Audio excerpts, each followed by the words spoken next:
ಇರೋದು 3 ಮೆಣಸಿನ್ಕಾಯಿ ಉದ್ದ. ಅವ್ನು ಹೋಗ್ತಾರೋ ಟಿವಿ ನೋಡಯ್ಯ. ಬರ್ತಾ ಬರ್ತಾ ಈ ಹಳ್ಳಿಲಿ ಯಾರಿಗೆ ಯಾವುದಕ್ಕೆ ಸಮಾರಂಭ ನಡೆಸಬೇಕು ಅನ್ನೋ ವ್ಯವಸ್ಥೆನೇ ಇಲ್ಲ.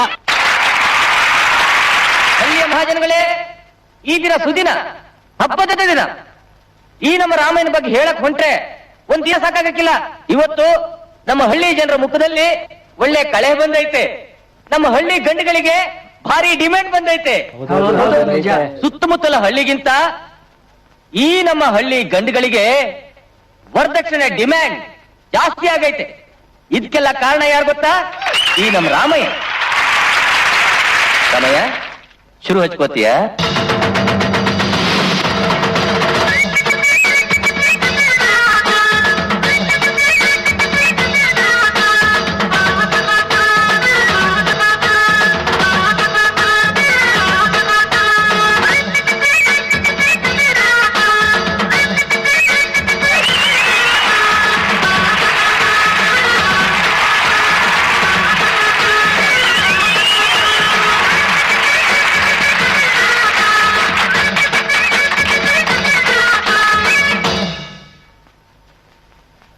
ಬಂಧುಗಳೇ, ನೋಡಿದ್ರ ಈ ನಮ್ಮ ರಾಮಾಯಣ ಕೈ ಚಳಕನ?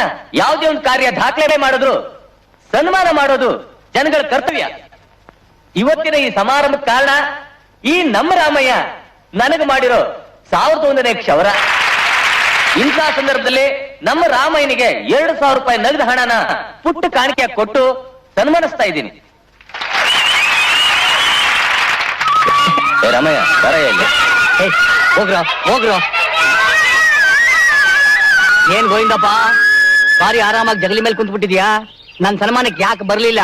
ನೀನ್ ಬಾಳ ಕಿಲ್ಲಡಿ ಕಣಯ್ಯ. ಪ್ರಾಣ ಹೋಯ್ತದೆ ಅಂದ್ರು ಪೈಸಾ ಖರ್ಚು ಮಾಡಿದ್ರು ಚೇರ್ಮನ್ ತಾವ 2,000 ರೂಪಾಯಿ ಇಸ್ಕೊಂಡಿಯಲ್ಲ. ಕಲ್ಲು ನಿಂಡಿ ನೀರ್ ತೆಗಿಯೋ ಅಸಾಮಿ ನೀನು. ಲಾಟ್ರಿಲ್ ಬಂದಂಗೆ 2,000 ರೂಪಾಯಿ ಬಂದೈತೆ, ಅದು ನಂಗೆ ಕೊಡು.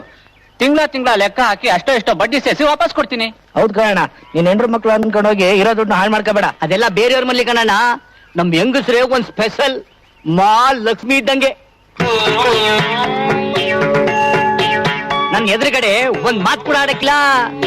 ಅಲ್ಲ, ಎಂಡ್ರ ಮಕ್ಳಿಗೆ ಒಂದ್ ನೆಟ್ಟಗ್ ದಾರಿ ಮಾಡಕ್ಕಾಗಿಲ್ಲ, ನಿನಗೆ ಸನ್ಮಾನ ಬೇರೆ ಬೇಕಾ? ಇವತ್ತು ಬಾ, ನಿನಗ ಅನ್ನ ನೀರು ಎರಡೂ ಇಲ್ಲ. ಎಲ್ರ ಒಂದ್ ತೀರ್ಮಾನ ಮಾಡ್ಬಿಡ್ತೀನಿ. ಇನ್ನು ನನ್ 2 ಮಕ್ಳವಲ್ಲ ಗೋವಿಂದಣ್ಣ, ಇಬ್ರು ರಾಮ ಲಕ್ಷ್ಮಣ ಇದ್ದಂಗೆ. ನನ್ ಮೊದಲನೇ ಮಗ ರವಿಗೆ ಕೋಪನೆ ಬರಕ್ಕಿಲ್ಲ, ಬಲು ಸಾನೆ ಅವನ್ಗೆ. ಇವತ್ತು ನೀನ್ ಸುಮ್ಮನೆ ಬಿಡಲ್ಲ.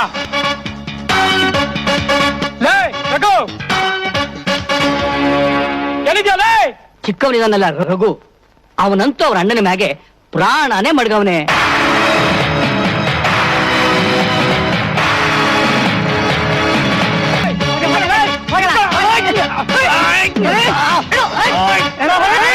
ಅಣ್ಣ ತಮ್ಮಂದ್ರ ಇಬ್ರು ಒಬ್ರನ್ನೊಬ್ರು ಬಿಟ್ಟೇ ಇರಕ್ಕಿಲ್ಲ, ಯಾವಾಗ್ಲೂ ತಬ್ಕೊಂಡೇ ಇರ್ತಾರೆ.